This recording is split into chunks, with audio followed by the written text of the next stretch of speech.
The fortune they couldn't steal, a true story of betrayal, survival, and justice. I never imagined that the people I loved most in this world would be the ones to try to destroy me. But life has a way of teaching us harsh lessons, doesn't it? My name is Margaret Harrison, and this is the story of how my own son and daughter attempted to murder me for my $5 billion fortune, and how I survived to tell the tale. It was a cold November evening when everything changed. The kind of night where the wind howls through the trees and the darkness seems to press against the windows. I was 72 years old, sitting in my favorite armchair in the living room of my lakeside cabin in upstate New York. This wasn't just any cabin. It was my sanctuary, the place where I'd come to find peace after building my business empire from nothing. My children, David and Patricia, had insisted on spending the weekend with me. At the time, I thought it was touching. After all, they were both busy with their own lives, David with his failed investment ventures and Patricia with her expensive lifestyle in Manhattan. For them to take time out to visit their elderly mother seemed like a gesture of love. I should have known better. You see, I had built Harrison Industries over 40 years, starting with a small textile factory and expanding into real estate, technology, and manufacturing. By the time I was 70, I had amassed a fortune that Forbes estimated at $5 billion. I had worked 16-hour days, sacrificed relationships, and poured every ounce of my being into that company. It was my life's work, my legacy. But to my children, it was simply an inheritance they couldn't wait to claim. The weekend started pleasantly enough. We had dinner together. Patricia made her famous lasagna, though I suspected it was actually catered. David poured wine and told stories about his latest business venture, another startup that I knew would fail like all the others. I smiled and nodded, playing the role of the supportive mother, even though I could see through their facade. That night, as I prepared for bed, I noticed something odd. The lock on my bedroom door wasn't working properly. When I mentioned it to David, he assured me he'd fix it in the morning. I thought nothing of it at the time. How naive I was. I woke up around 2 in the morning to the smell of smoke. At first, I thought I was dreaming. The scent was faint, almost sweet, like burning wood. But as consciousness fully returned, I realized the smell was real and growing stronger. I sat up in bed, my heart beginning to race. That's when I saw the orange glow beneath my bedroom door. Fire! I leapt out of bed and grabbed the door handle. It was hot to the touch. I tried to turn it, but the door wouldn't budge. That broken lock, it wasn't broken at all. It had been deliberately jammed from the outside. Terror gripped me as the reality of my situation became clear. The smoke was getting thicker, seeping under the door and filling my room. I could hear the roar of flames in the hallway, the crackling of wood as the fire consumed my home. I ran to the window and looked out at the driveway below. That's when I saw them. David and Patricia were standing outside, illuminated by the flames that were engulfing the cabin. They weren't panicking. They weren't calling 911. They were simply standing there, watching, waiting. My daughter had her phone out, and I could see the cold glow of the screen on her face. My son had his arm around her shoulders, almost casually, as if they were watching a 4th of July fireworks display. As I watched in horror, Patricia turned to David and smiled. Not a smile of distress or fear, but a smile of satisfaction.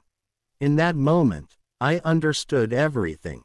This wasn't an accident. This was murder.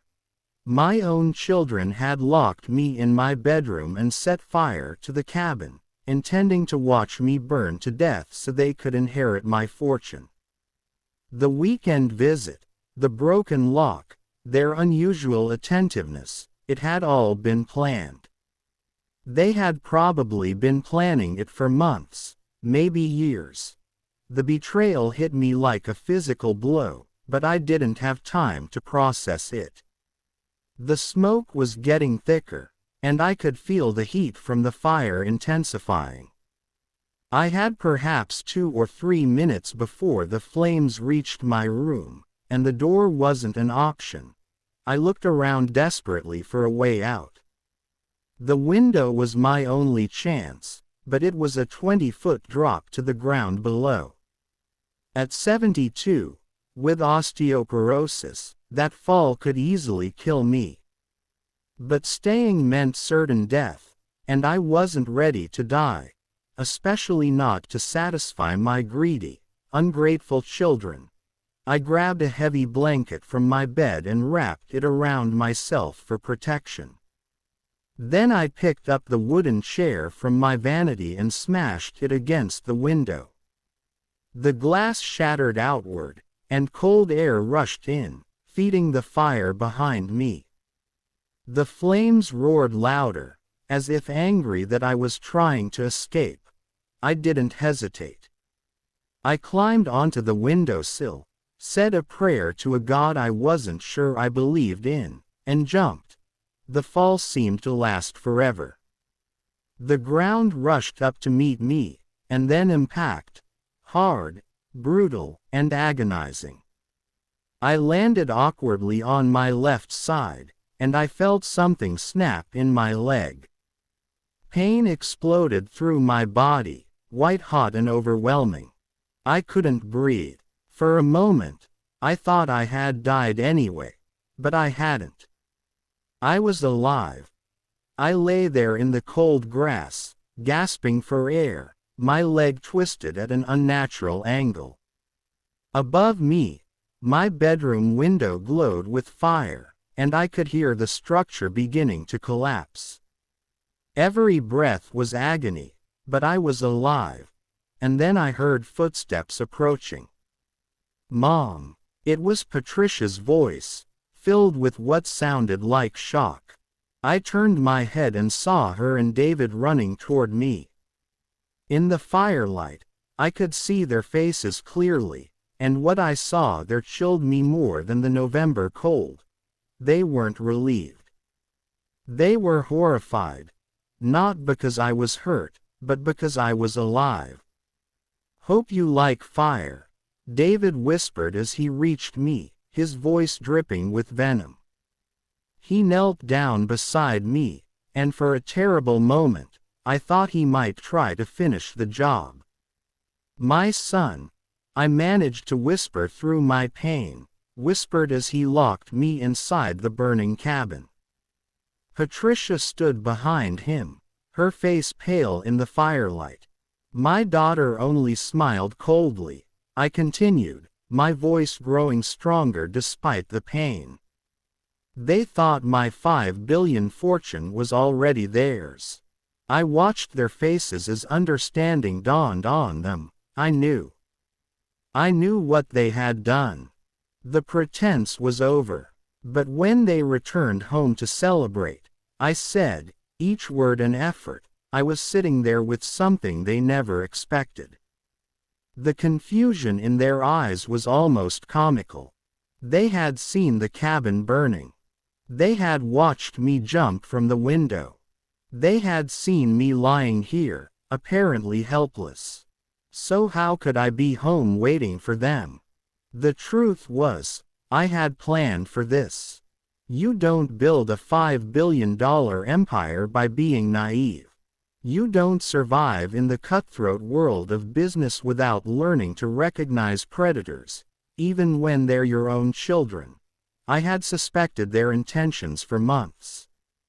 The way they had suddenly become attentive after years of neglect. The questions about my will. The concerned comments about my age and health. The suggestions that I should simplify my estate planning. I had seen it all before in business. People circling like vultures, waiting for weakness.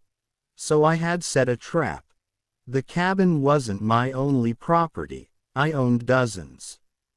And I had let it slip to David and Patricia that I would be staying at this particular cabin for the weekend, making sure to mention that it was remote, that the neighbors were far away, that I would be alone. I had even arranged for the security system to be temporarily offline for maintenance. I had made myself the perfect victim. But I wasn't there alone. Hidden in the woods surrounding the cabin were two things: security cameras and my trusted head of security, Marcus Chen, along with his team. They had been recording everything from the moment David and Patricia arrived. The fire was real. My children had truly tried to kill me. But the jump from the window was calculated. Marcus and his team had placed safety equipment below my window, hidden in the darkness. The broken bone in my leg was theatrical makeup and splinting, applied quickly by a medic who had been standing by. Everything had been captured on camera. My children setting the fire. The jammed lock. Their casual observation as they watched the cabin burn. Their shock when I escaped. And most damning of all, their words when they thought I was helpless and dying. As I lay there in the grass, looking up at my son and daughter, I heard sirens in the distance. Marcus had called the police the moment the fire started. Everything was going exactly as planned. Except for one thing. I hadn't expected the depth of my own heartbreak. Yes, I had suspected they might try something. Yes, I had taken precautions.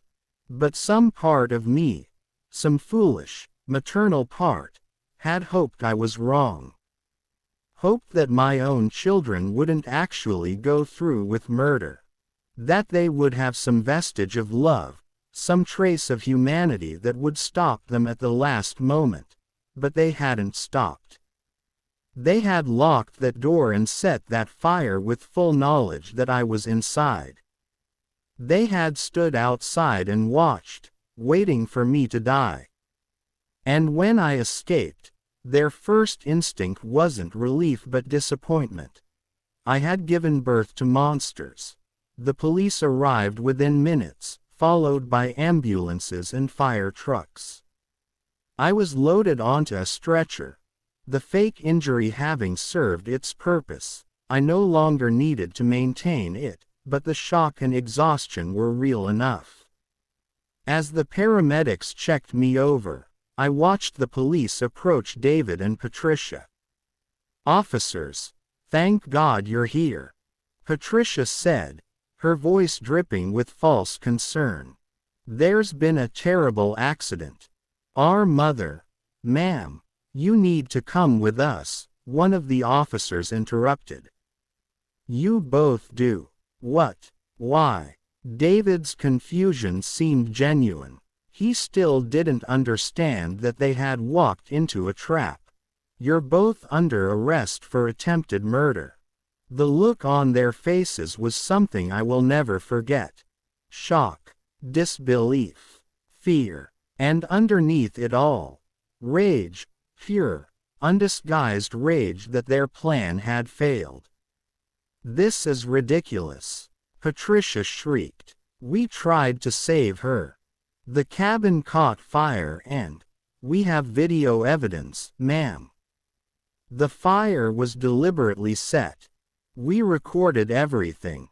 I watched as the officers handcuffed my children and read them their rights."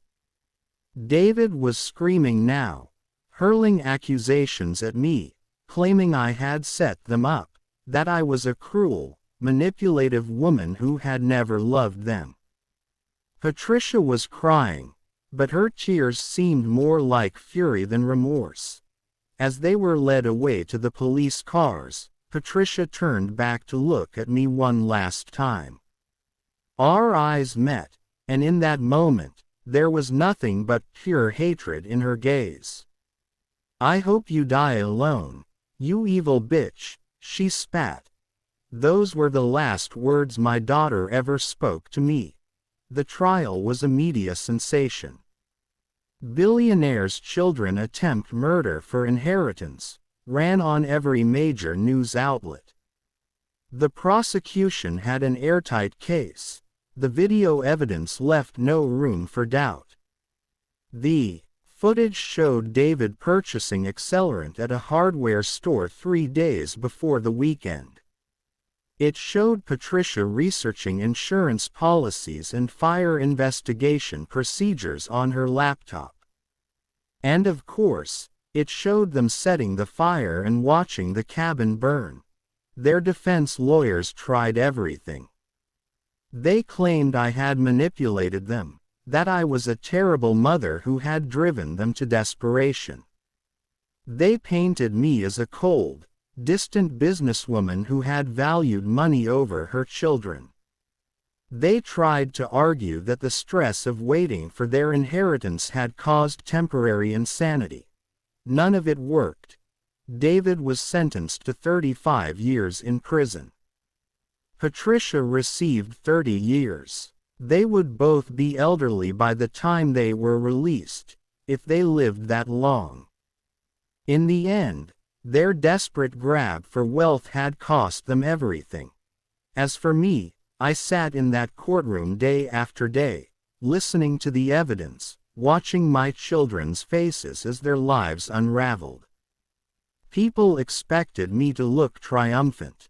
After all, I had outsmarted them, survived their murder attempt, and ensured they faced justice, but I felt no triumph. Only grief. I had lost my children, not to the fire they set, but to their own greed and moral corruption. Somewhere along the way, the babies I had held in my arms, the toddlers I had read bedtime stories to, the teenagers I had supported through their struggles, somewhere, those people had died and been replaced by strangers who valued money more than life itself. Where had I gone wrong? Had I been too focused on building my business? Had I failed to teach them important values? Or were they simply born with something broken inside them, some capacity for evil that no amount of good parenting could have fixed?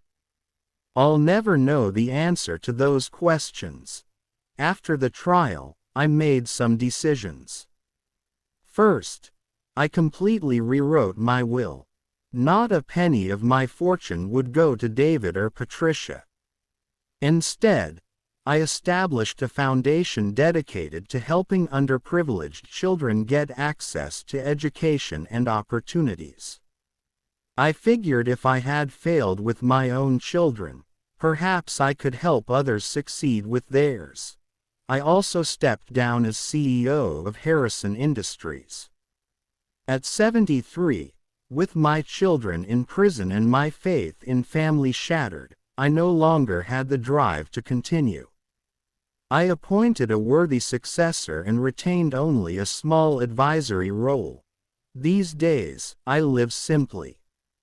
I bought a modest home, nothing like the cabin, in a quiet neighborhood. I spend my time reading, gardening, and working with my foundation. I've made peace with my solitude, though it took time. People sometimes ask me if I regret setting the trap, if I wish I had simply changed my will and avoided the whole confrontation. The answer is no. If I hadn't acted, David and Patricia would have tried again, and next time they might have succeeded. By exposing them, I saved my own life and potentially the lives of others, who Who knows what they might have been capable of if they had gotten away with murder once. But I won't lie and say it doesn't hurt. Every day, I carry the pain of their betrayal. There are moments when I wake up and, for just a second, forget what happened.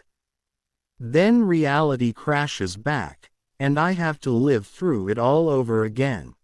I think about the irony of it all. I spent my entire life building a fortune, working endless hours, sacrificing so much, and for what? My children didn't inherit my work ethic or my values. They only inherited my greed, learning to see people as means to an end, to value money above all else. Perhaps I taught them that, after all. Perhaps by prioritizing my business for so many years, I showed them that wealth was what mattered most. If so, then I am partially to blame for what they became. Last month, I received a letter from Patricia. The prison authorities had to approve it first, ensuring it contained no threats. When I opened it, my hands were shaking. Inside, she didn't apologize. She didn't express remorse. Instead, she wrote about how unfair her sentence was, how I had ruined her life, how everything was my fault for being a bad mother. She ended the letter by saying she would never forgive me. I read it twice, then burned it in my fireplace. David has never attempted to contact me. According to the reports I receive from the prison, he's become a model inmate, teaching GED classes to other prisoners. Part of me wants to believe he's found redemption, but I suspect he's just positioning himself for parole consideration down the road. Maybe I'm being cynical. Maybe he has changed. But trust, once broken so completely, can never truly be repaired. Now, as I sit here at 74, looking back on my life, I think about legacy. What will I leave behind? Not just money. That's already spoken for, devoted to helping others. But what about memory? How will I be remembered? To the business world, I'm Margaret Harrison, the self-made billionaire who built an empire. To the media, I'm the woman who survived her children's murder attempt. To David and Patricia, I'm the villain who destroyed their lives. But who am I really? I'm a mother who failed to see the darkness in her own children until it was almost too late. I'm a businesswoman who succeeded at every venture except the most important one, raising good human beings. I'm a survivor who outsmarted her would-be murderers but couldn't outsmart her own loneliness. I'm a cautionary tale. I tell my story not for sympathy, but as a warning. Wealth without wisdom is dangerous. Success without values is hollow. And family without love is just biology. If there are parents reading this, love your children, but don't spoil them. Teach them that nothing worth having comes easy. Show them that money is a tool, not a purpose. Help them understand that the measure of a person isn't their bank account, but their character. And if there are children reading this, children who stand to inherit wealth, remember that your parents are people, not piggy banks. That fortune they built represents years of sacrifice, hard work, and dedication. It's not yours by right. If you receive it with gratitude and humility. Use it to build something meaningful, not to fund a shallow existence. Most importantly, remember this. Your parents won't live forever, but you'll have to live with your actions for the rest of your life. Choose wisely. As for that night in the burning cabin, People often ask me what went through my mind when I realized my children were trying to kill me. The truth is, in that moment of stark terror and betrayal, I experienced a strange clarity. I thought about my own mother, who had passed away when I was young. I thought about the sacrifices she made for me, the unconditional love she showed me, and how I had tried to give that same love to my own children. I thought about all the birthdays, Christmases, graduations, and celebrations we had shared over the years. I thought about the little girl who used to braid my hair and the little boy who used to bring me flowers from the garden. And then I thought about how those children were gone, replaced by strangers who could smile coldly while watching me burn. That's the hardest part, not the physical pain of jumping from that window, not the emotional anguish of the trial, but the knowledge that somewhere along the way, I lost my real children. They disappeared, and I never even noticed until it was too late.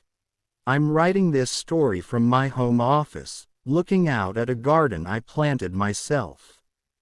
Tomorrow, I'll visit the foundation headquarters and meet with the latest scholarship recipients, bright, hopeful young people who remind me that the world still has goodness in it. Next week, I'll have dinner with Marcus Chen and his family. He's become like a son to me, more of a son than David ever was. His children call me Grandma Margaret, and I bake cookies for them. They're the closest thing I have to family now. And in some ways, that's enough. The fire took my home, but it didn't take my life. My children's betrayal broke my heart, but it didn't break my spirit. The loss of my family has been devastating, but I've found that family isn't just about blood, it's about love, loyalty, and mutual respect. Those things, my biological children never understood. As I finish writing this, I think about that moment when I stood at the window, wrapped in a blanket, preparing to jump into the darkness. I didn't know if I would survive. I didn't know what awaited me. But I jumped anyway, because the alternative was to give up and let them win. Life is like that sometimes. We face impossible choices, terrible situations, and devastating betrayals. But we have to keep jumping into the darkness, trusting that somehow, we'll survive the fall. I did. And if you're reading this because you're facing your own darkness, your own betrayal, your own impossible situation, know that you can survive too. It won't be easy. The landing will hurt, but you can survive. And perhaps, like me, you'll find that survival itself is a kind of victory. Hope you like fire, my son had whispered. But I'm still here, and they're not. My daughter smiled coldly, but her smile has long since faded in the confines of a prison cell.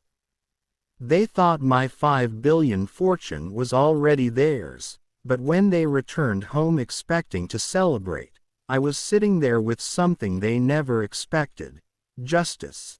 In the end, they didn't get my money. They didn't get my life. They got exactly what they deserved. And me.